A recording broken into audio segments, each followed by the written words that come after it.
So when I left Okinawa, we'll go there. Okay. So I leave Okinawa, and I'm actually supposed to come back. It was right. I got approved for 19 days of leave to go home for Christmas and New Year's, and I had been in Okinawa for year and a half. Yeah, year and a half, maybe on the deeper end of a year and a half. So I fly home, and all this is in a pretty good spot. So I'm just gonna kind of like I may glaze it a little bit here, but. Fly home, go through like planes, trains, and automobiles, just a parade of comedic errors, trying to get from Naha to Chicago. And the day that I got home was December 22nd, 2003. And so with all the hour changes and all that, I pretty much slept most of the 23rd. I think I got home late in Chicago on the 22nd, and I slept until like midday on the 23rd. The evening of the 23rd, my little brother Joe and I, who is 2.5 years younger than me, it was basically like a situation where when I was a senior, he was a freshman, and we were super close. I mentioned like growing up in that house, me and him were just like good buddies. You're all you had for the bullshit. Well, yeah. I mean, I always kind of felt like I was a safety net for him, and try to just like kind of take the brunt of a lot of the bullshit that was going on. But we also were like best friends. Like Joe's friends were my friends were Joe's friends. What was the age gap? 2.5 years. Yeah, same, 2.5 same years. As my I'm trying to figure out how that works out. That I was a senior. I don't know the months we were born or something like that. But I was a senior when he was a freshman. So 23rd, him and I go out and hang out with some friends, and the next morning, me and Joe, I was like, the thought process was everybody in the family was getting together for Christmas Eve, which was going to be the first time that happened in a very long time. And the reason we're doing that is because I was coming home. I was like, everybody, this was like a good opportunity. I'm coming home. My oldest brother, Mike, was off doing he had like a big executive job in an architecture firm. My sister, Melissa, she was planning on being around. She had been off in Florida, I think, a lot. My brother, Adam, was off in Florida a lot at the same time. So all three of those are my older siblings. So everybody was planning on being there. My mom and dad were going to try to call a ceasefire for a night.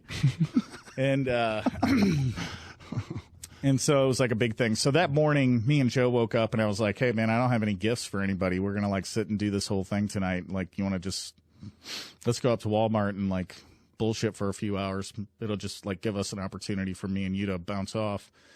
And dude, we got 1 mile away from the house, and we hit a patch of ice, went directly into a tree. The truck went sideways into the tree, exactly where Joe was sitting.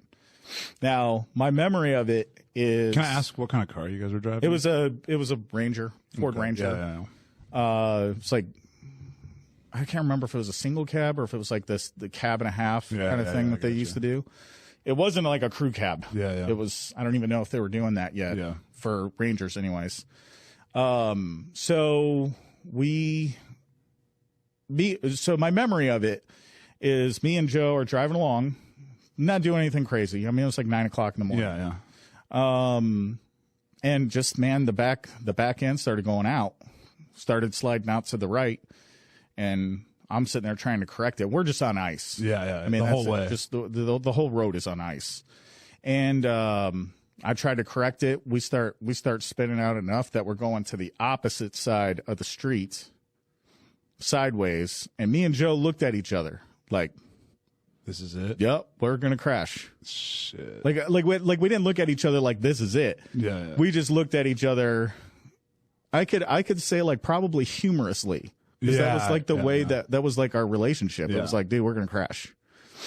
And just darkness. That was it? I don't remember crashing. So you went unconscious. Yeah. Yeah, I woke up to a big crowd of people around the truck, and somebody was knocking on the window, and I looked over at Joe, and I didn't realize the extent of it because the tree was basically in the truck with us. Like, because so the other thing to know is, like, when we slid off the road, there was like a dip on the road. Like it was like a ditch. So it shot you it wasn't like more. a ditch. It was like, it just like the road fell off and it goes down. So like not only did we have the inertia of sliding around, but we also like basically fell like sideways into the tree, Yeah. you know?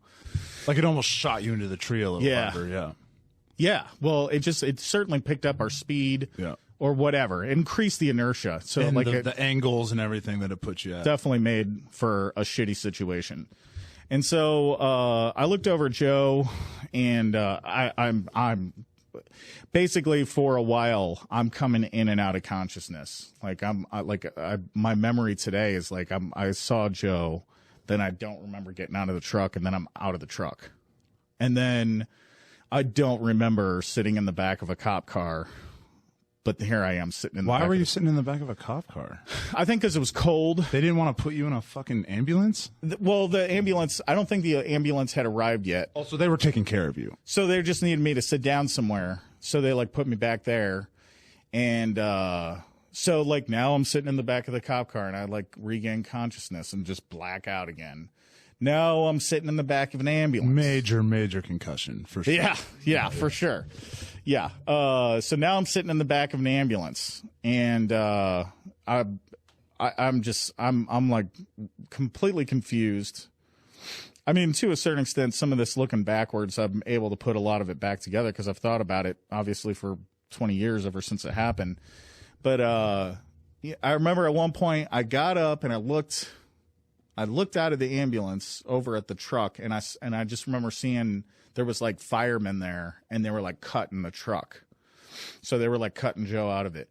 Blackout, you know. Now I'm just sitting in the ambulance again. And I remember a paramedic who I've seen a handful of times since then. Most recently, 2020. Was that right? Yeah, 2020. Went back up to Indiana, and I saw her.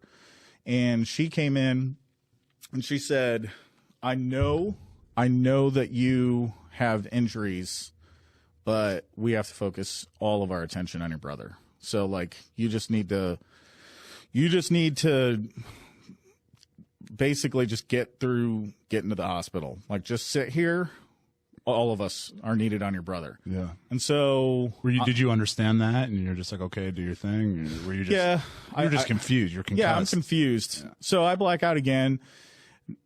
And I'm sitting there for a while, and I remember, so now I kind of like wake up, and they're putting the stretcher with Joe into the back of the same ambulance with me, and I'm just basically sitting on one of the chairs on the side, and they're, you know, everybody's hustling and doing all kinds of stuff, and I just reached up and I grabbed Joe's hand and I held his hand, you know, to the hospital, and I blacked out again a couple of times and so on and so forth, and so.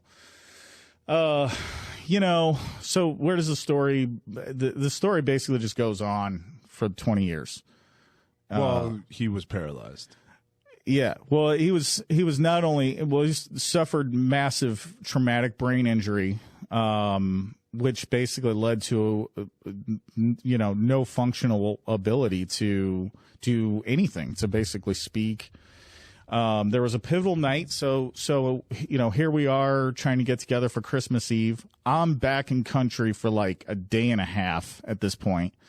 Now, instead of being, you know, for the first time all around a Christmas tree for Christmas Eve, we're sitting in an ER room, just like, well, I'm not trying to put this story on me or anything, but I remember being in the, because you were my best friend out there, and everybody knew you were my best friend out there. And I remember sitting in my office in Japan, Okinawa, and I remember, I think it might have been Staff Sergeant Delgado. Somebody from my office was like, "Hey, Jake got in a really bad accident, and his brother's really hurt." Yeah. And I was just like, "What?" And I couldn't just like call you, you know what I mean? We didn't have cell phones. Yeah, it was like such a more fucking internet or anything like that. It was just like, it was hard, you know. Yeah. Well, it was a grim day. It was very difficult. It was the beginning.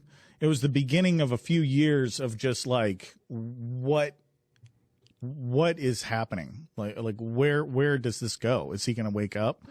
Is are we just going to have like a normal life again at some point? Is he just, what? How long did that last? I think probably for like 2 years for me. You thought maybe he had a chance to rehabilitate and all that? Yeah, dude, and I'm telling you, man, a dark lesson that I learned through all of that is like hope, man. Hope is a good thing in a lot of ways, but hope can also suffocate the life out of you, man. Play tricks on your mind. Yeah, because years later, it was only when I reached acceptance that I kind of started moving on with my life, But you didn't move on with your life. You were there for him for these whole 18, 20 years, whatever the fuck it was. It's been complicated. Yeah, he's forever been on my mind, but and for sure he's like shaped who I am today by going through all this stuff. But the complications of the relationships in the family, mostly with one person previously spoken of, just like really amplified the difficulty of the whole thing. Joe ended up being, I remember when we took him off of, he had trach, he had a trach and everything. And I remember when we took it off of him, we were like kind of wondering what's going to happen. And he had enough cognitive function that his body like didn't, his brain was still functioning enough that he could breathe on his own. Yeah.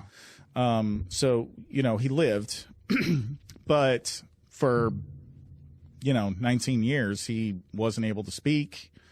Couldn't move his arms, couldn't move his legs, basically laying on bed, 24/7 care, and so, so his story is he's in the ICU for like 3 months. And then he gets transferred to Rehab Institute of Chicago, and he was there for, looking backwards, I don't know if I got these timelines right, but it was a couple months. It was like 5 or 6 months, maybe less. Great place up there, great doctors and everything, just doing what they can. And then, pretty much got to a situation where he had to go home, and so he lived at my mom's house for the rest of the time. And Joe passed away. Joe passed away last year, June 2021, of heart failure. And by that time it was like such a bittersweet thing because he's been living in such a torturous lifestyle all these years that, of course, there's some emotion around the fact that, wow, Joe's dead. But it also was like, thank God for him. I mean, the guy had a bad run. More of his life was spent in the coma. I mean, I don't know. There's probably people that'll be more specific about what it's called, but essentially comatose. It was like he lived like 18 and a half years with the coma, and he was like just 18 when we had the accident, Yeah.